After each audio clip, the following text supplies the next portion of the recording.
This is Sex and Science Hour with Brian Sovereign and Dr. Stephanie Murphy. Get your freak on.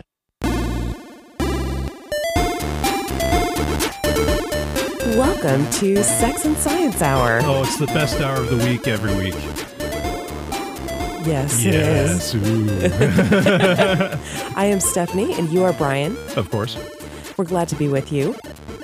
Brian, you know, we've commented before. Okay, so this is episode 5. I think on episode 3, we had a little blurb on our show about how our theme song is actually the Russian March, or the Soviet March. Yeah.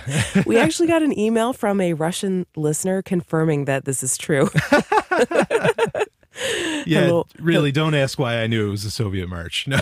Well, he said, greetings from Moscow, and as a former Soviet military musician, he enjoyed the march in 8-bit. Thank you so much, comrade. Yes, Sorry. Exactly. So you can email us, of course, at show@sexandsciencehour.com. We've got a lot of great listener emails.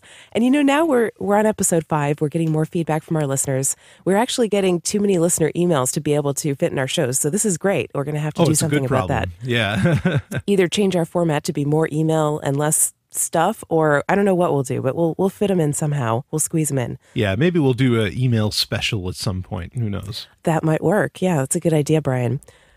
So everyone wants to talk about Dorian Nakamoto, right? Oh, yeah. This is probably the biggest story going around, at least in the Bitcoin world. Now, we were away at the Texas Bitcoin conference last week when the story broke. Right. I remember, it was the busiest day of the conference. I was giving a bunch of talks, was getting up, getting ready to go, and I saw I looked at Twitter or I looked at Facebook or something, and all over, people were tagging me and saying, is this real? You know, did they really find Satoshi Nakamoto? Yeah. And immediately I kind of skimmed the story and I was like, oh, this sounds like crap. I don't believe this. I was very skeptical. Yeah, and there were plenty of people at the conference, you know, asking us and other people like Andreas and whoever saying, you know, hey, what do you think about this? Mm-hmm. Andreas said it was crap too from the beginning. Yeah, he's like, don't spread it. He's like, just, let it die. Yeah. And, which I think was good advice because, I read it and really it had a very controlling narrative. You're talking about like the language that the journalist used, Leah Goodman, who wrote the article Goodman for Newsweek. Yeah, exactly. Goodman seemed to be using every trick she could in language to just force you to accept it. And to make it to not think about other possibilities. Yeah, and to make skeptical. It incontrovertible, which isn't so. In fact, there's been a lot of points clearly where she was wrong. Yeah, totally. I mean, it is true. Like, there have been studies. I don't know where I exactly heard this, but those polls that are done by public opinion institutes that show that people don't like Congress. They don't trust the government. Right. Well, a lot of times on those polls, there'll be a question about, do you trust the mainstream media? And 80% of people will say no, but the media doesn't report that, of course, because they're the media. Yeah. So, I mean, people are skeptical. And yeah, I think that kind of fits with my observations about just talking to people. And do you believe everything you hear on the news? People will say no. Right. But it is kind of tricky when you hear a well-respected news source and of course, the mainstream media is just struggling for relevancy, too. The real content is on the internet. And actually, they're pulling their content from the internet. We see articles all the time where journalists write about stuff that they see on Reddit, yeah. and Twitter. Yeah. And I mean, that just shows what the real content is really all about. They're looking to these social media sources and the internet for their content because that's what's interesting. Right. And I heard Newsweek was just coming back into a print edition. They were bringing back their print edition, which I don't know why they did that, but it's really a waste all the way around. But they had to have some big story, and they got it even if their big story wasn't necessarily real. The thing that bothers me about it is, okay, there's a lot of good circumstantial evidence that sounds a little bit plausible. The background of Dorian Nakamoto kind of fits a little bit. It's possible it could fit. But there are a lot of things that don't make sense, too, especially, his language that he uses just doesn't fit with, the email correspondence that we have from the actual Satoshi. Yeah, Satoshi Nakamoto, the real one, speaks very good English. Yeah. Or types very good English anyway. It's different, and he's got little Satoshi-isms that Dorian doesn't use. Right. But, okay, so the thing that bothers me the most about this story is that the privacy of this guy, or I mean, we all don't have privacy anymore. I understand that. But this guy was exposed. This innocent guy, by all accounts, Right. was exposed and publicly outed and put on trial for the whole world to see. For what? You know, he was like sacrificed on the altar of Newsweek's ratings or whatever. Yeah, it doesn't make Leave sense. Satoshi alone. Exactly. I mean, this guy was so concerned about, someone kind of, I don't want to say coming after him, but about just being bothered that he called the cops the instant a reporter showed up at his door. And by the way, the article says, oh, he's libertarian. Well, guess what? Libertarians don't speak at the city council meeting and say, oh, respected counselors, will you put in a stop sign in my neighborhood? Yeah. And libertarians don't call the cops. I mean, No, exactly. Well, maybe some of them do. But if he was that anti-government and he was this scary libertarian anarchist, right, he probably wouldn't have done those things. Right. And he said that, he called the cops because he was worried that if he talked to the reporter, he'd be in trouble. Look, the guy that made Bitcoin and that was well aware of the seriousness of what Bitcoin is would not be calling the cops for protection. He'd be calling a lawyer or someone if he was that concerned. This is just really a very humble, old gentleman that just wants to be left alone and has probably done a lot of things, maybe not Bitcoin related. He cleared that up with the AP, but has just done a lot of things working for the government that maybe he doesn't feel good about. You know? And that happens. Some people just want to be left alone. Yeah. There was a part in the story that said that he was, again, going on trying to prove that he was a libertarian.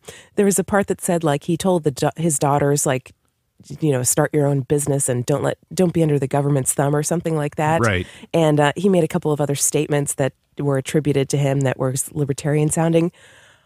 I wanted to scream when I heard that. Of course he's libertarian. He's Japanese. He lived during World War II. They were putting Japanese people in camps. Yeah. He wasn't in the U.S. during that time, but he would have known about it. Yeah, he would have heard about it in California anyway. He was born in July of 49, so he wasn't around during the internment, or he wasn't alive. But I mean, certainly, he moved to California in 59. He would have known about it. It wasn't that long ago. Yeah, he would have heard about it. There still would have been plenty of people talking about, hey, we got to be careful. We got to be active in government because they lock us up just because of what we look like in the United States. Right. So sure, of course he would be very skeptical of the government. Yeah. He would teach his children how to hide. It just makes sense. Yeah. And I mean, even the statements from Gavin were kind of interesting. He didn't say either way. Like, he didn't say yes or no, this is or isn't Satoshi. He expressed disappointment with the reporter Leah Goodman for publishing this. But what he said was, I respect Satoshi's anonymity. And I love that because, he's not going to get sucked into the drama of confirming or denying certain people being Satoshi. And actually, he doesn't even know because he only corresponded with it, or he probably doesn't know. Maybe he does, but... Yeah, though apparently Satoshi Nakamoto himself has said, Dorian is not me. Well, yeah, an account that was associated with Satoshi back in 5 years ago, in 2009. logged in again just recently for like the first time in 5 years and posted, I am not Dorian Nakamoto. Right. Which, I mean, if anybody understands anonymity and privacy, it's Satoshi, right? It's the real Satoshi. Yeah. He wants to be left alone. And I think he sees Dorian being just harassed by the press and by all these people and talked about, and he empathizes, and maybe you could say, is this like a trap to lure out the real Satoshi, to sacrifice this sweet, innocent guy, just saying that he is actually Satoshi to try to get the real Satoshi to come out? I haven't heard anyone say that yet, but... No, right. I mean, people are wondering, okay, how come Satoshi didn't come out when Szabo was accused of being Satoshi Nakamoto? No, Nick Szabo, the professor, or Michizuki, the guy that Ted Nelson, claimed was it. How come he didn't come out then? And it's like, well, yeah, but the press isn't hounding these people, and both of them just no comment, and that was left alone. But with Dorian, that's not happening. With Dorian, the AP is asking him questions. I mean, just so many people are going to his house in Temple City. So yeah, I could understand where the real Satoshi Nakamoto would say, look, it's not him, and I wish he would have, ended it off with, please leave him alone or something. But, yeah, and there. All the other people who have been accused of being Satoshi, there is circumstantial evidence. Just like with Dorian, there is circumstantial evidence that says, this could fit, right? This person has a background in math or cryptography, and he's Japanese, but he went to Princeton or something like that. And, he's using these little linguistic phrases that match with Satoshi's writing. Right. All of that makes sense, but I'm going to go with Gavin on this one and say, I don't know who Satoshi is, and I don't want to know. I want to leave him alone. And that's clearly what he wants, so I'll just respect his wish. We don't need to know. I mean, yes, like everybody wants to know the truth. I understand that. But some things, if he requests to be anonymous, I'll honor that. He gave us a great gift. He gave an amazing gift to the whole world. And hey, I'll leave him alone for that. Yeah, and I just one last comment. I am just so happy that someone can actually remain anonymous in a post-Prism world. They have to be smart to do that. Yeah, you got to be really smart. Clearly, this is a very smart individual. And I shouldn't say he. I mean, we say he when we talk about Satoshi, but it could be more than one person. Yeah, it could be a woman. It could be a she. It could be men and women. It could be a whole puppy pile of people. We don't know. Absolutely. So Satoshi, we'll just say Satoshi. But yeah, clearly this is a smart individual because it does take a lot to be private in this world. Yeah, it's very difficult. A fact. Very, very difficult. So, speaking of privacy, the NSA apparently masquerades as Facebook sometimes when they feel like dressing up, putting on their little Facebook dress and getting your information. No, I'm just kidding. But apparently, it has come out now through, of course, Glenn Greenwald, that the NSA has impersonated Facebook website to spread malware on your computer. Yeah, this is pretty vicious. Where because Facebook is the biggest part of the internet right now. I think that's fair to say. It's the second most visited website. Yeah, and everybody's on Facebook. Even I know people who resisted for a long time. Yeah. But they've given in. Yeah. Now, I mean, granted, there's parts of the world where Facebook isn't as big a deal, like in Russia, where people use VK, or other parts of the world. In China, Facebook is a problem. So I'll keep that perspective in mind. I don't want to be so Western centric, but in the Western world, it is. Pretty much almost everybody uses it. There's plenty that don't, but I mean, there's so many people that do. And there's so many people who talk about getting away from it, but it's really hard. It's like a black hole. Because right now, I mean, there have been articles that have come out that say if you don't use Facebook or you don't use social media, then there's something wrong with you pathologically. You have a mental disorder. Right, yeah. Because you're antisocial or whatever. Yeah, they call you pretty much a sociopath if you don't use Facebook. And so the NSA is using that to their advantage. And, they're setting up links and other various things to where you download malware. And what does that malware do? Well, it's what it does, with all the other reports that we've gotten from Edward Snowden, and Glenn Greenwald. Yeah, they say, so Greenwald said, the NSA is masqueraded as a fake Facebook server using the social media site as a launching pad to infect a target's computer and exfiltrate files from a hard drive. So they can get your files. They have an implant plugin named Captivated Audience that is used to take over a targeted computer's microphone and record conversations taking place near the device. Exactly. Another called Gumfish can covertly take over a computer's webcam and snap photographs. Foggy Bottom records logs of internet. Wouldn't you love to be the person that comes up with the names for these things? Foggy Bottom records logs of internet browsing histories and collects login details and passwords used to access websites and email accounts. Grok is used to log keystrokes. What a terrible word to use. I love Grok. Like, Grok is a great word. Yeah, from A Stranger in a Strange Land. I mean, that's a great throwback, but they've perverted it here. Yeah, exactly. What a terrible word to do that to. Oh, terrible. And Salvage Rabbit exfiltrates data from removable flash drives. So they can hijack your entire computer if they want to. Now, it doesn't just have to be Facebook that does this. It can be a bunch of sites, but boy, I wish people would really just start mass exodusing away, from Facebook. You tried to do that, didn't you? You tried to go to Google Plus, and then you realized that Google's evil too. Yeah, there was that, and just nobody kind of came along, and I guess my personality wasn't enough to get people to switch. Man. So. Well, your personality is great, Brian. I really love it. I don't know why people didn't follow you down the primrose path to Google Plus. But, it brings up a discussion about privacy. If you can't beat them, join them kind of thing. Like, it's so hard to get privacy now that do you think sometimes it may be better just to be open?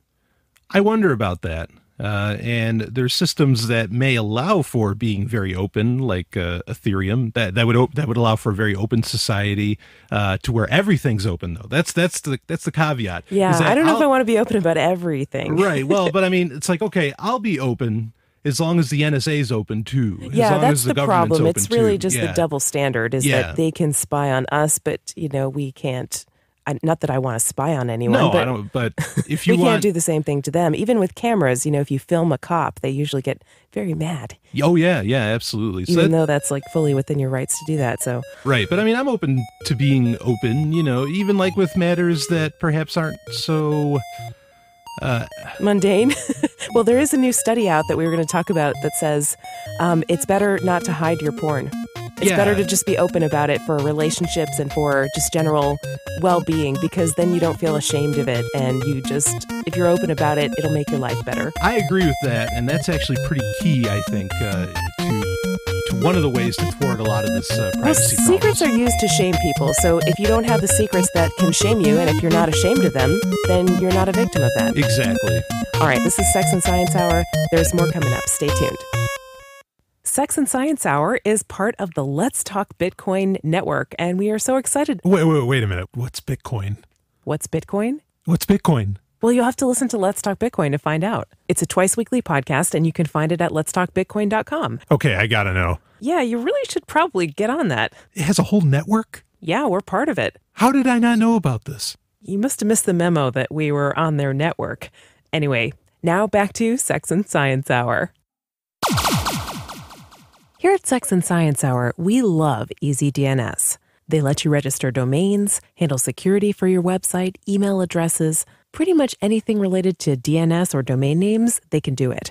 They have a friendly staff of actual human beings, so if you need customer support, they will always be there for you. Plus, they are outspoken advocates for your internet freedom. And they take Bitcoin, of course. They now have fully managed WordPress and web hosting too, so you can do everything you need related to your website from EasyDNS. Take a look at their website at easydns.com. We think you'll like what you see. Trust easydns.com for your DNS and web hosting needs. Now back to Sex and Science Hour. This is Sex and Science Hour. Welcome back to the show. I'm Stephanie. And Brian. And we're glad to be with you. Hey, Brian, did you know that there's some good news? Bacon won't kill you. Oh, I thought you were going to say Jesus Christ is Lord or something. Not that kind of good news. Oh, no. okay. Although we were talking about Dorian Nakamoto in the last segment, and I had a friend who made a joke who said, when the Satoshi account logged into that forum and said, "I am not Dorian Nakamoto," he said that's like Jesus posting on r/Catholic. I thought that was pretty funny. That's clever. So yeah, no, the good news is bacon will not kill you. And this is an article from Chris Kresser. Now this is interesting because I always heard that, processed meats, especially bacon and like lunch meats that have nitrates in them or nitrites. Both, they're cured with sodium nitrate usually. And people say that this is bad for you, that this will cause stomach cancer and all kinds of other bad things to happen to you. Right. And, of course, the saturated fat is bad. Every time in the press they say saturated fat, it's usually preceded by artery clogging. Do you notice that? Oh, yeah. It's the artery clogging saturated fat. Like, they sound like Alex Jones or something. They're so fear-mongering. When saturated fat is not actually artery clogging, there's a long history behind that we don't have time to get into. But, I mean, there's a lot of research coming out now that is debunking that hard. Yeah, I can't help but feel, and please, I'm not insulting. I wish like that vegetarianism and veganism worked for me, like that it was healthy for me to eat that way. But I feel like a lot of times that this stuff gets spread really hard by people, these ideas like that nitrates are bad and all this stuff, even with the slightest bit of evidence, it gets pushed by a lot of these groups, that really support vegetarianism and veganism. And I get it. Like, I think it's important, I love the ethics behind vegetarianism and veganism. Yeah. I support people to eat whatever way they want to eat. Me too. And I've tried it. You've tried it. Yeah, I've tried it for years. It just doesn't work for us. No, not a healthy thing for me at all. But I feel like a lot of times that's how this stuff gets spread really, really heavy. Well, natural bacon that's sometimes marketed as, nitrite free or whatever. Often they put celery powder in it because celery has nitrates in it. So it's not really. Yeah. So it's not really. Yeah. I mean, vegetables have this stuff too. And for all the healthy stuff about vegetables, yes, there's a lot of nutrients that are found in vegetables. However, if you're a plant, you don't want someone to necessarily eat the vegetable parts. You might want someone to eat your fruit or an animal to eat your fruit so it would disperse the seeds. That would be great. So fruit's usually not very toxic. However, you don't want an animal to eat the vegetable parts because they don't contain seeds that could be dispersed in the animal's poop or whatever. Yeah. They are the flesh and blood, the parts of the plant that are important. They're the leaves, they're the stalks, the roots or whatever. So you don't want something to eat your body. Right.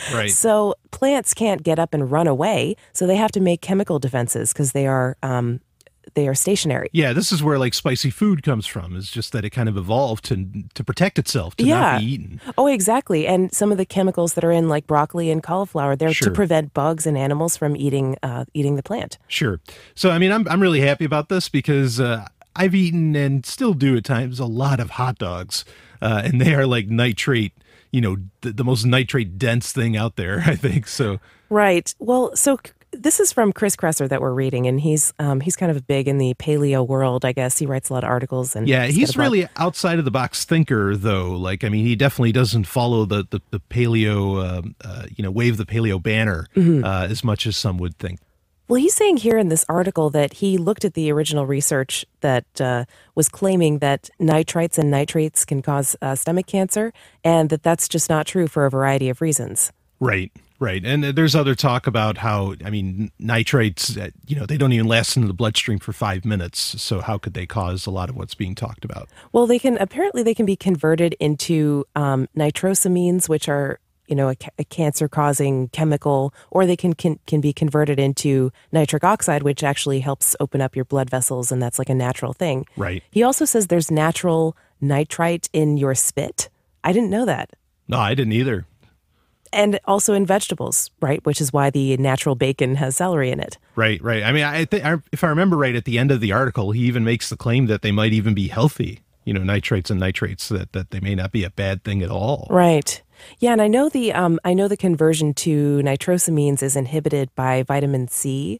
So if you're eating bacon or whatever these nitrite-containing foods with stuff that contains vitamin C, then you might be okay. Right. I just thought that was really interesting because it's very it goes against the conventional dogma, right? Oh yeah. I mean, everything says, oh, these are carcinogens and all that, and then come to find out, oh, there's no evidence of that. It is brave to say this. Kudos to Chris Kresser for stepping outside of the conventional bounds. Yeah, and here. Saying that bacon will not kill you. I'm very excited about this. Yeah. So, Brian, Ethereum is mining on the testnet, huh? It is. Actually, I'm mining it right now. I mean, it's not a whole lot to see. There's an alpha client, and it's all very proof of concept that they make sure that it's just proof of concept. It's on the testnet, so I'm not actually going to have any Ethereum when Ethereum finally gets released. But it's interesting watching it happen. So the point of mining on the testnet is so that other people can test it, or so that you can participate in testing it out? Yeah, and pretty much, so you could actually do transactions with Ethereum, and there's like a little spot for contracts. I mean, it's all very basic. This is not a pretty client at all, nor is it meant to be right now. But it's just to have something out there because really Ethereum is getting a lot of press, and so I imagine the developers feel it's pretty important to have something real out there because otherwise, you're pushing a product that doesn't actually exist yet. You're pushing an idea that's getting a ton of press. Even though the code's out there, all that stuff's legit, no question about it. But so they needed to have something out there, and you can download it, you can try it out, Mac, Windows, Linux, and it worked for what it does. And again, it's all very, very, very, very, very, very, very, very basic. Okay, I can't say that enough because I think people are like, oh, this is, I'm going to download the future right now. No, it's all basic. But so let's back up for a minute. What actually is Ethereum for somebody who doesn't know what it is? Sure. Ethereum is essentially a platform. It is a blockchain platform that allows for all kinds of things. Essentially, it allows for the proving of contracts, the transfer of contracts, but you can attach anything to it. Anything that has that you want to operate on a blockchain, you can attach to Ethereum. It allows for, DAOs, distributed autonomous organizations, which means, essentially robots running your business to some degree. Well, running the parts of the business that you don't want to run and you don't have to care about, right? Right. And it's a cheaper way to do that than to, Yeah, and it allows for, a reputation system that really can't be, messed with, or that can't be, because it's all being done within the code. So it's a platform that allows various types of technologies to coexist and work with each other. Right, and trustless? Yeah. Well, it better be trustless. I mean, because they're talking about doing, trust funds and smart contracts on here and financial exchanges and things where cheating would be really, really bad. And of course, it's going to be better than our current institutions because in those institutions, you can cheat. They're not trustless. Somebody's saying, trust me with your money. Yeah, right. Yeah, absolutely. We know where that money goes. But yeah, Ethereum can seemingly do anything. I mean, it's really impressive. It has a Turing-complete language, which really allows it to, to handle just about anything that gets thrown at it. So, but the amazing thing is that it is getting a lot of press because it's not the only game in town claiming to do what it does. Nextcoin can do this, can do a lot of the stuff that Ethereum is talking about. BitShares can do what Ethereum is talking about. So they've got an incredible marketing machine, and hey, I'm glad for them. And frankly, I think everybody's glad for them. All the other, the quote unquote opposing teams, I'm sure, are very, very happy for them.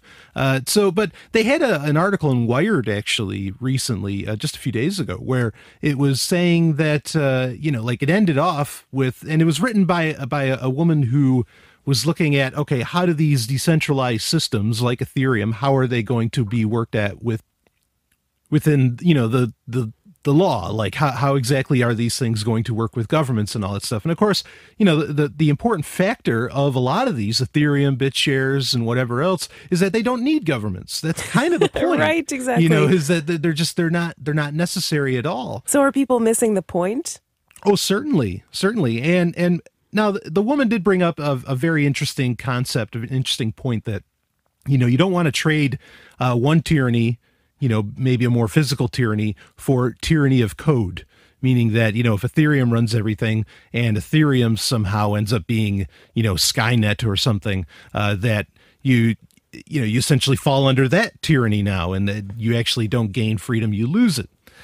And people, I mean, I don't think it's unfair to ask that question, but I do think it's, I have to wonder about the irony of someone who is concerned about the legal aspects of this, saying don't fall under one tyranny when you're wanting to just adjust it into the tyranny we already have. That doesn't make a whole lot of sense to me. Well, the tyranny we already have, some people can escape it by getting into government, right? Right. But then I wouldn't be active. If I'm asking that question, I would expect that question to come from someone that isn't actively trying to bring it within the law that already exists. I would, be like, well, let's see what happens otherwise. So I don't know, it was, the Wired article was very gracious in admitting that it's brilliant code, and it's a brilliant idea. And I agree with both of those statements, that it is. I'm absolutely amazed at the marketing that is behind Ethereum. Again, I'm not knocking it at all. We got to give them credit because we didn't say who's involved with Ethereum yet, which is, Vitalik Buterin from, people may know him from Bitcoin Magazine, but now he's becoming more well-known for this, right? Sure. And Charles Hoskinson, and we've got Anthony Diorio, and there's a bunch of other people involved in it too. Right. Yeah. I mean, and just like I said, a fantastic marketing machine behind it. And I think really, where is this coming from? Why are people so interested? I think part of it is that Bitcoin is finally getting realized by at least the mainstream media. As hard as they're trying to tear it down, I think they're realizing that, look, this isn't going to go away. So let's look for the next thing. Let's look for the next bit of news, to come from it. And a lot of these, sources, Wired and whoever else, have a little more integrity than Newsweek does, for pushing that's not crazy hard to story. accomplish. Yeah, and so they're just, I think everybody's just looking for the next thing. That's true not just for the media. That's true for, I think, everybody. Yeah, well, one of the things about Ethereum is that, Vitalik says that the reason why he wanted to like build something completely new is because Bitcoin is just not, you just can't like put these next generation protocols on top of Bitcoin and have it work. I agree with that statement. The coding language, it just doesn't have everything that it needs. It's limited by design. Satoshi, made it that way for some good reasons, and for others are debatable. And so certainly, he wanted something that was far more open, that could literally do anything. That's why he went Turing complete. All right, well, there's more coming up. We're going to talk about European socialism coming up. We've got an email about it. Wow, talk about laws. Right, speaking of the tyranny of, not the code. Speaking of tyranny, we're going to talk about Euro-socialism coming up. This is Sex and Science Hour. Stay tuned.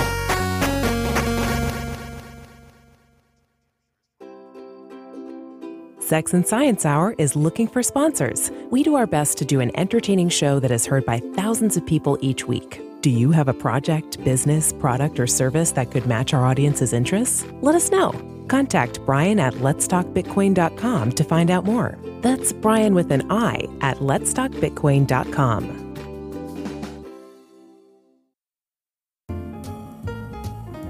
Here at Sex and Science Hour, we really appreciate your support. We've received tips from listeners, not just in Bitcoin, but with other altcoins. Those are always listed in our show notes in case you want to send us a tip, which we thank you for very, very much. If you don't have Bitcoins, altcoins, or you just want to send us a tip in a way that's free to you, all you have to do is click on something, then you can help us out. Simply do your normal shopping on Amazon through our Amazon affiliate links. Those are listed in our show notes, and we've got Amazon US, UK, and Canada for you. Thank you so much for all your support. And now, back to the show.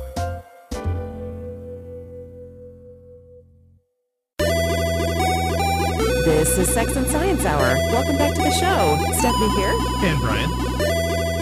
Brian, we got an email that I really wanted to talk about, all the way from Holland. From Holland? Yes. Terry writes in from Holland. And I think Terry's a man, but I'm not sure. I think it's safe to say.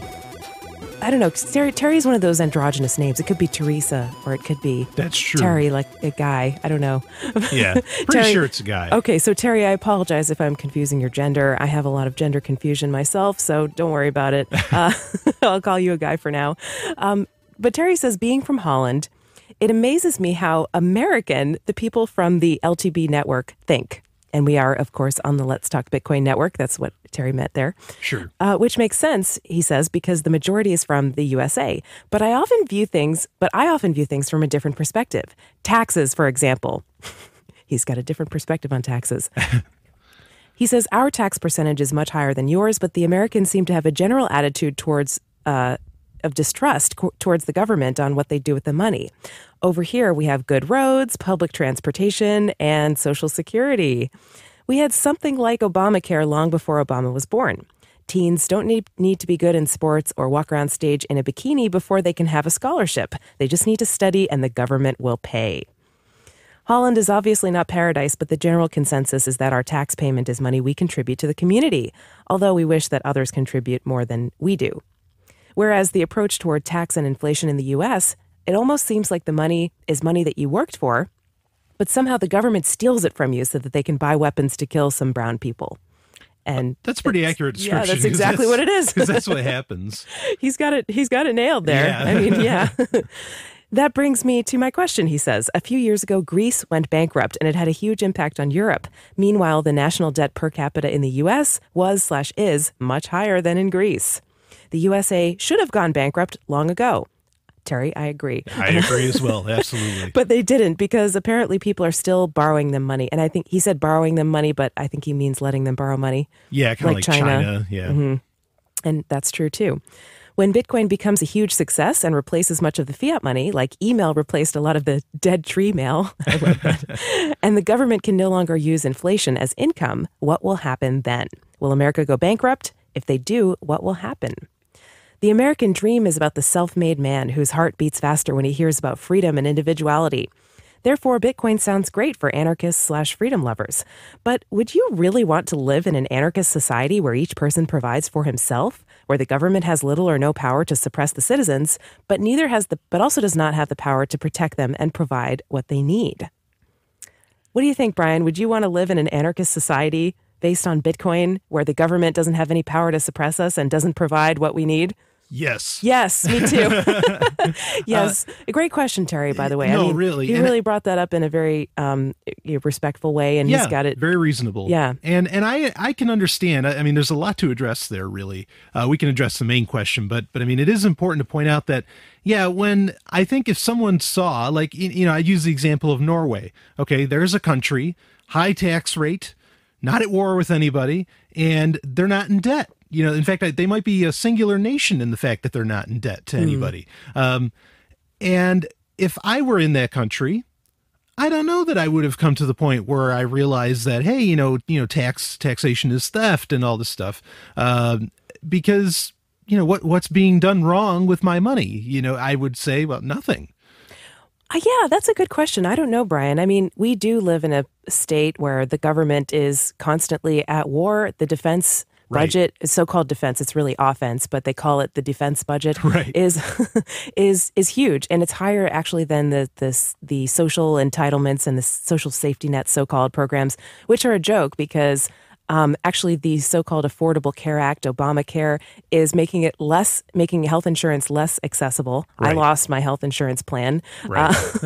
And the Social Security, they don't actually have the money, but they've promised it to a lot of people. So where is it going to come from? It comes from the young people at the time, who are young at the time when it's paid out to the old people. So it's a total mess. I mean, and Terry knows that obviously, but just for our other listeners. And to me, the thing that really bothers me most, like this is the root of it all, is that everything the government does is by force. It's taken from us. He calls taxation stealing, or he says that Americans think of it as stealing, and that's absolutely what it is. If somebody else said, "Hey, I'm going to put you in this cage if you don't give me 10% of your money," that would be stealing if anyone else did it. But if the government does it, it's called taxes. Right. So that's what I have a big problem with. I mean, the other thing is when you get services, so-called services that you are forced to pay for, the person that's providing the services or the entity that's providing them has no incentive to do it well or to listen to your feedback about what you want out of that service. So it's really not an actual service. It's something you're forced to pay for. Yeah. And they've got a monopoly on it, so they have no incentive to have good customer service. So, and it's something that if the person is, because I think what they're saying is that, or I think what Terry might be trying to say is that, well, you can just, the people can vote, these guys out, the politicians out, and then, your tax dollars can go to a better thing. And that requires a change of mindset. And that's really why I want to, I want the change of mindset too. What's the change of mindset? Because last time I checked, 95% of incumbents win re-election. So you really can't vote them out. Right, but and voting doesn't work anyway. Sure, but the belief is that you could, and then you could stop the wars and all this stuff. Oh, I see. Do I think it would work? No, I don't. But that's the idea, is that you could vote in people that want to do good things with your taxes instead of people that want to do, horrendous things with your taxes. But that's really it, is that change of mindset where I want people to think that, okay, we can do good things for each other with money. That's exactly the anarchist world that I'm looking for, is to where people have that change of mindset. And I agree, right, with the people that are in charge and with the way the world works right now, okay, anarchy looks like a scary prospect, but then so does every government. Sound like a very scary prospect. Yeah, the governments are the scary thing to me. They're the ones droning people, dropping bombs on people, spying on people, busting in doors. There's a SWAT raid every 18 seconds in the U.S. Radley Balco has documented that. And sometimes they get the wrong address. They kill dogs. They kill people. This is the police I'm talking about. Not even going to the military and all the horrors and atrocities that they commit all around the world. It's not even limited to the U.S., and we're forced to pay for it.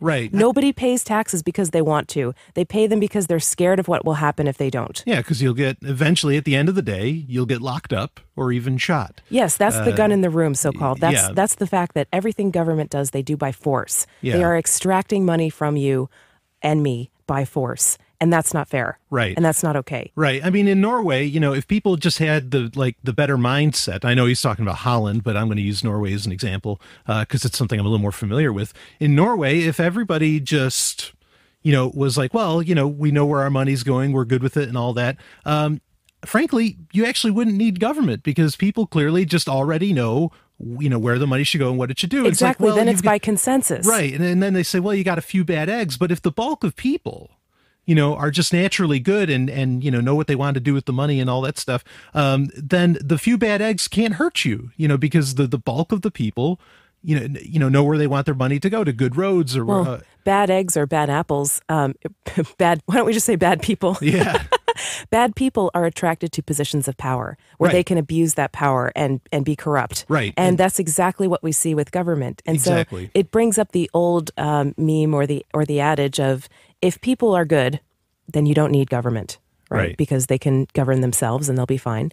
If people are evil, then you don't want government because the evil people will get into power and they will oppress everyone. Right. And if some people are good and some people are evil, then we also don't want government because the evil ones will go in the government and oppress the good ones, right? Yeah. So yeah, absolutely. That's really what it comes down to for me, is that there's just this dichotomy that people play up that really doesn't exist. Yeah. I mean, if it was if we're talking about an organization that's sort of a club or a cooperative or a community or something like that, where everybody agrees and everybody's saying, yeah, I would like to pay $1,000 to build this road, or I would like to pay this much to have a new roof on my house, or this much to have health insurance or whatever. Right. And everybody agreed to that and was genuinely consenting to that. I wouldn't have a problem with that at all. And in fact, I think that's probably something that would take place in a society without a coercive government, where people would actually get together. And we've seen this in historical examples where there was, very small government or not much government in some areas. People would get together in mutual aid societies and they would help each other out. They would have their own types of health insurance that would be a pool of people kind of contributing a little bit of money. And there would be a doctor that goes around and takes care of everyone and is hired by the pooled money that they collected. Right. And that's all done on a voluntary basis. And there's so many examples of that, from, homeowners insurance to kind of lending clubs, to networks where people get jobs or whatever. Humans are social creatures, and you can live out in the woods if you want to. You could be a total individualist and isolate yourself from everybody if you wanted to. I wouldn't, begrudge anyone from doing that. However, I don't think most people want to do that. I think most people do want to be social.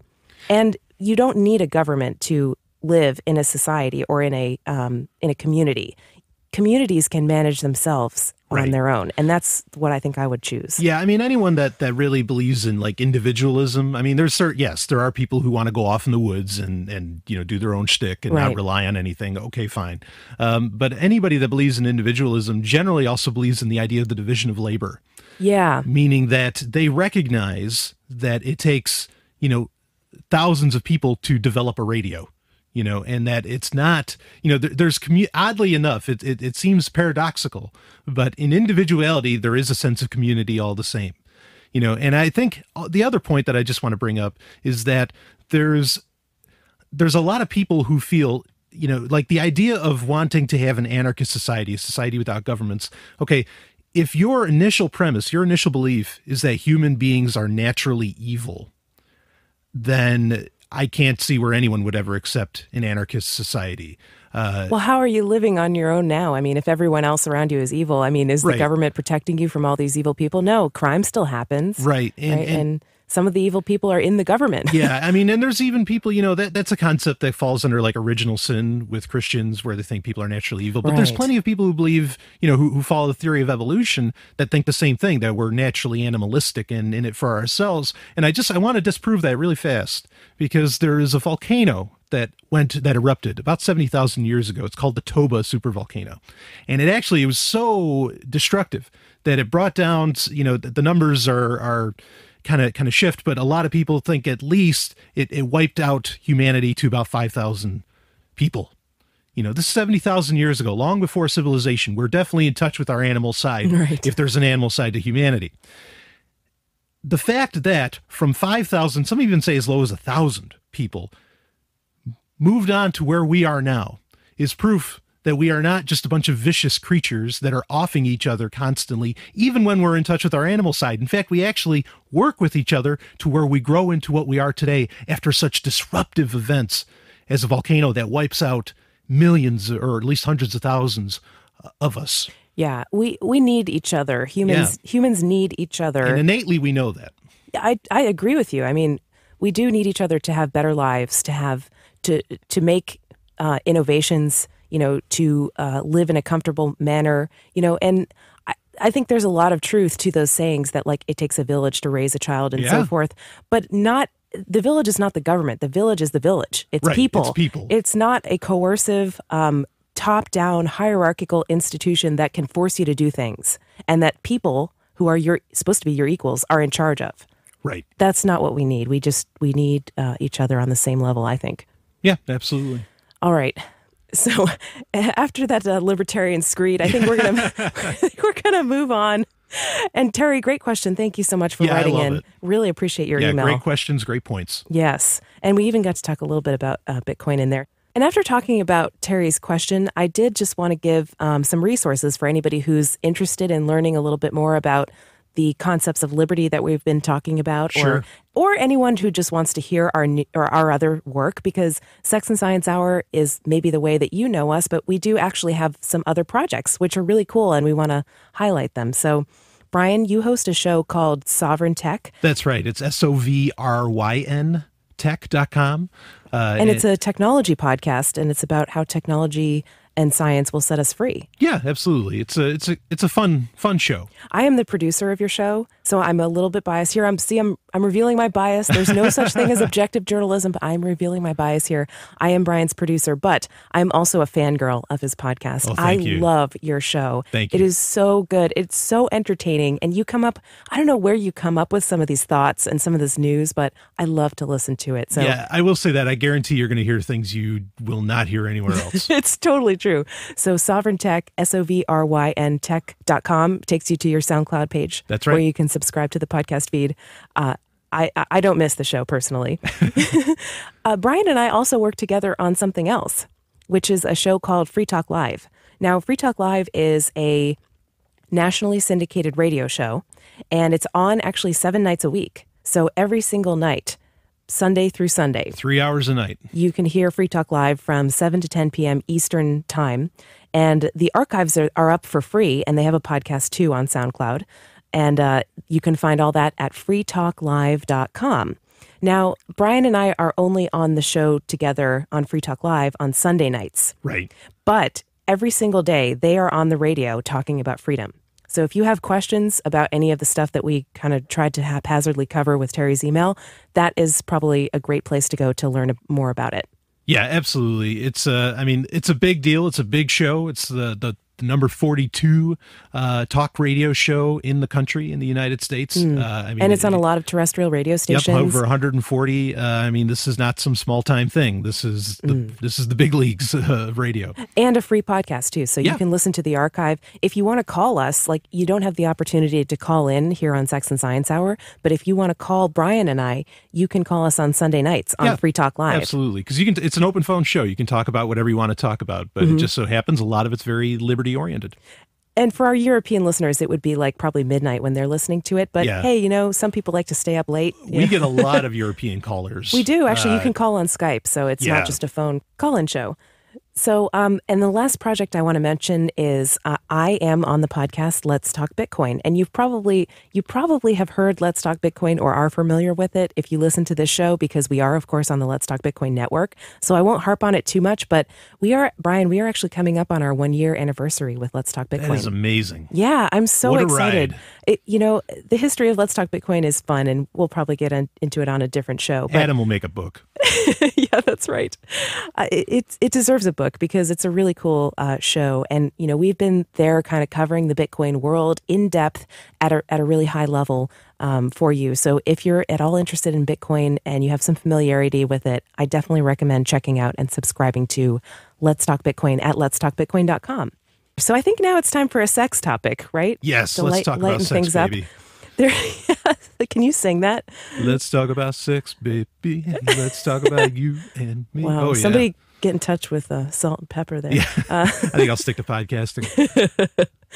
Don't quit your day job. Yeah. That's right. So there's a study that's found that you are not addicted to porn.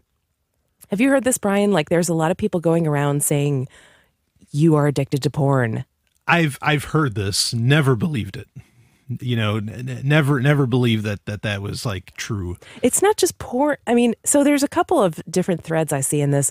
There have been people for a long time who have said, oh, well, there's this thing called sex addiction. And basically some people have too much sex. They're addicted to it. And they have a problem. There's something wrong with them. The human, I'm a man, so I'll talk about males. Okay.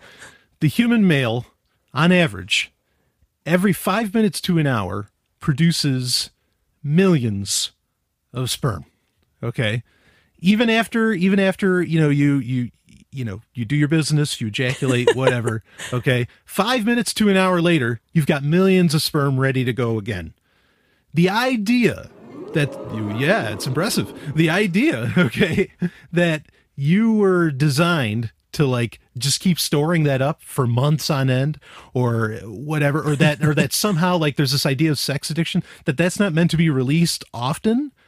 I think evolution would tell you a different story. That stuff's, it's built up that fast again to get back in the game. Oh, yeah. And I mean, actually, there are some popular cultural figures out there, let's just say, who propagate this myth of like the no sex before the game myth. Oh, yeah. Have you heard this? Yeah, I've heard it. Where people claim that, if you orgasm too frequently, then you won't be able to concentrate on your productive work. If you ejaculate. Oh, it's only for men. Yes. Yeah. Excuse me. Right. But that is such a myth. And actually, it's been debunked by actual scientific studies where they took athletes and they measured their athletic performance before and after sex. And they actually perform better after sex. Right. Male and female. Yeah. It's kind of strange that there's this, I don't know. There's like this. There's this cabal, or there's this. Oh no, you said cabal. Yeah, there's a strange group in culture around the world, and some around the world, some cultures are better about it. That is just so like anti-sex. It's and they want to back it with like pseudoscience too. Yeah, that's the other thing. And it's strange where anybody. I mean, like genetic determinism. Go down the list of theories that most scientists readily accept. Say that, no, there's no such thing as too much sex. There's no such thing as like, watching porn like does something. No, I mean, okay. Well, do you think there could be? I mean, if somebody's doing it compulsively, if somebody's doing it instead of like eating or whatever, or somebody's doing it like so often that they can't do anything else.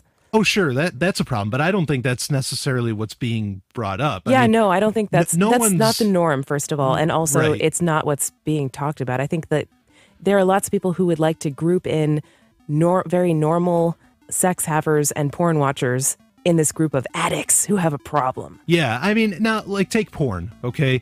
Porn can give you a skewed view of what sex is, okay? I will be the first person to admit that, okay? And it can be demeaning to women.